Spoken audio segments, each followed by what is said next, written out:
Au nom du Père, du Fils et du Saint-Esprit. Amen. La fête de la Pentecôte est très importante à l'égal de Pâques. Parce qu'en fait, les prophètes nous l'ont dit, Dieu veut répandre son esprit sur les hommes, donner son esprit aux hommes.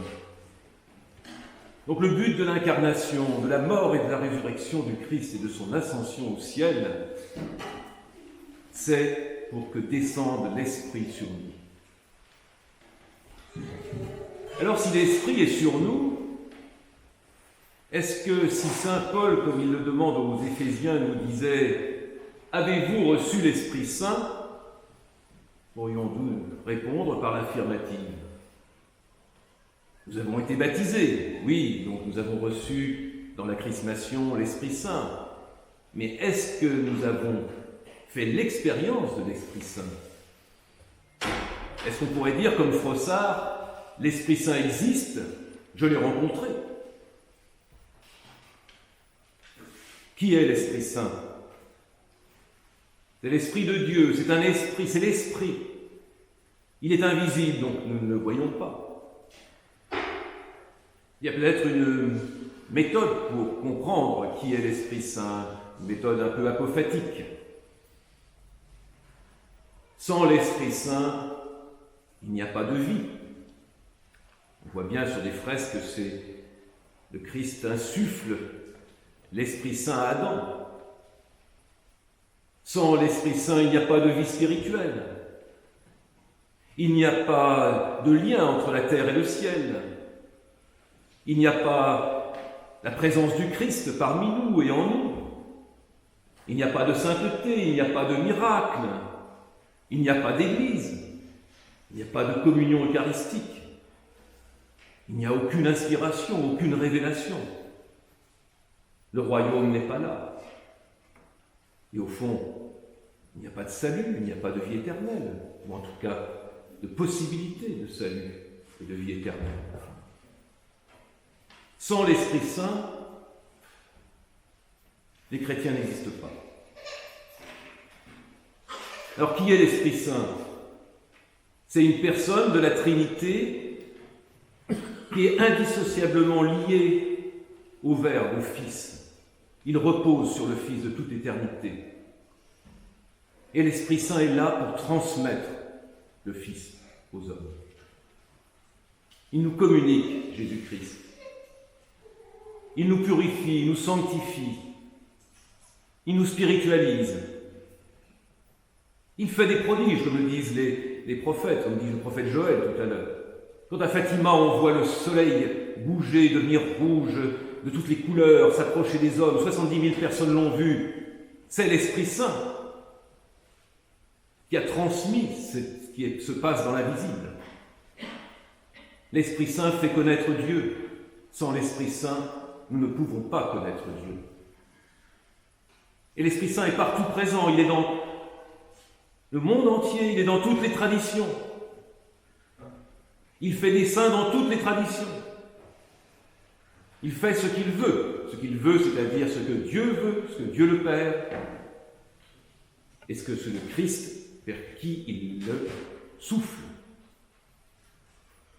L'Esprit Saint aussi est un multiplicateur. Il multiplie toutes les bonnes actions que nous pouvons faire. Il amplifie les grâces de Dieu. Alors l'Esprit Saint, si on ne peut pas le voir, on peut quand même en faire l'expérience. Il y a une possibilité sensible de connaître l'Esprit Saint. Alors nous avons les grands témoins, les disciples. Au Tabor, ils l'ont vu à travers la lumière. Au baptême de Jean, ils l'ont vu comme une colombe. Et puis, vous l'avez entendu dans les Actes des Apôtres, ils ont entendu un grand bruit, un grand vent, et ils ont vu des flammes de feu descendre sur eux. Et puis nous, petits témoins, Pouvons-nous ou avons-nous fait l'expérience du Saint-Esprit? Oui, je crois. Chaque fois que nous avons eu une conversion, nous avons senti une plénitude en nous. Nous avons ressenti de la joie. Nous avons eu le cœur brûlant, comme les disciples d'Emmaüs, les pèlerins d'Emmaüs. Et puis, nous avons la foi. Qui nous donne la foi? Mais l'Esprit Saint. C'est lui qui nous révèle en nous que le Christ est le Fils de Dieu. Et nous avons la certitude que c'est le Fils de Dieu, que Dieu existe, qu'il est en 3 personnes et qu'il est né de la Vierge Marie. Et puis il y a aussi les charismes. Nous pouvons avoir, comme les premiers chrétiens, des charismes extraordinaires, de guérison, d'expulsion des démons, de pardon des péchés, des charismes des langues. Mais le charisme des langues, nous l'avons. En tout cas, si nous avons l'Esprit Saint, nous l'avons. Parce que nous recevons la langue de Dieu, la parole de Dieu qui est universelle, c'est-à-dire le langage de l'amour. Quand nous aimons, nous parlons avec la langue de Dieu. Et tout homme dans le monde entend ce langage. L'Esprit Saint se reçoit. Et il y a des conditions à cette réception. Ça nous est expliqué dans les Actes des Apôtres. Il faut quelque part s'isoler, aller dans la chambre haute, s'isoler physiquement ou s'isoler intérieurement, faire le silence en nous. Et il faut prier et croire en Jésus-Christ. C'est la double condition. Ce sont les disciples qui reçoivent l'Esprit Saint. Et ils sont en train de prier, nous dit les Actes des Apôtres. Et ils croient. Et comme prière, en fait, nous demandons que l'Esprit Saint descende sur nous. La seule prière pour l'Esprit, si nous faisons cette prière pour l'Esprit, je crois que c'est Roi céleste, consolateur, Esprit de vérité, toi qui es partout présent et qui remplis tout, trésor des grâces et donateur de vie, viens et demeure en nous. Purifie-nous de toute souillure et sauve nos âmes, toi qui es monté. Tout est dit dans cette prière. Tout nous révèle qui est le Saint-Esprit et nous avons la possibilité de l'appeler. Alors, il ne vient que quand il le souhaite, c'est la volonté de Dieu, c'est brusque, tout à coup, l'Esprit Saint descend. Et nous devons être prêts, nous devons nous préparer à cette descente de l'Esprit en permanence. Et il y a une chose importante qui est dite dans les Actes des Apôtres. Nous prions, mais nous ne prions pas seuls. Nous ne faisons pas notre salut seuls. Tous nous sommes rassemblés dans la prière.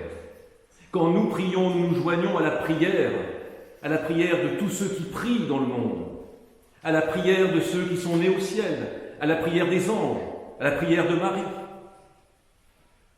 Nous sommes dans la communion. Et la descente de l'Esprit qui donne Dieu dans la lumière des feux, des flammes de feu, réunit tous les hommes dans ce qu'on appelle l'assemblée des disciples, l'Église. Nous formons l'Église, l'Esprit Saint forme l'Église. Il fait de nous des pierres du corps et des pierres de l'Église du Christ, des membres du corps du Christ. Il forme le corps du Christ. L'Esprit Saint nous transforme l'assemblée des croyants en lieu de la présence du Christ. C'est exactement ce qui se passe à l'Annonciation et à la naissance du Christ. La parole vient habiter dans le sein de l'Église. Et l'Église porte la parole, porte le Verbe, comme Marie a porté le Verbe en elle. Et l'Église fait naître le Christ dans nos cœurs, dans le cœur de tous les disciples qui participent au corps du Christ. L'Église accouche des saints, nous accouche dans le royaume. Saint Irénée dit, là où est l'Église, là aussi est l'Esprit de Dieu. Et là où est l'Esprit de Dieu, là est l'Église, et toute sa grâce. L'Église, c'est la source des grâces. Nous venons nous abreuver à cette source. Ce n'est pas une institution, comme souvent l'a répété le Père Alphonse, et comme le dit le Père Bulgakov. L'Église du Christ n'est pas une institution. C'est une vie nouvelle avec le Christ et en Christ, dirigée par l'Esprit Saint. Nous ne pouvons pas être chrétiens sans l'Église, puisque nous sommes l'Église. Et donc, nous pouvons dire « Abba, Père », parce que nous pouvons dire « Maman » à l'Église, et à Marie, bien sûr, qui est au cœur de l'Église. À lui, le Seigneur, l'honneur, la puissance et la gloire au siècle des siècles. Amen.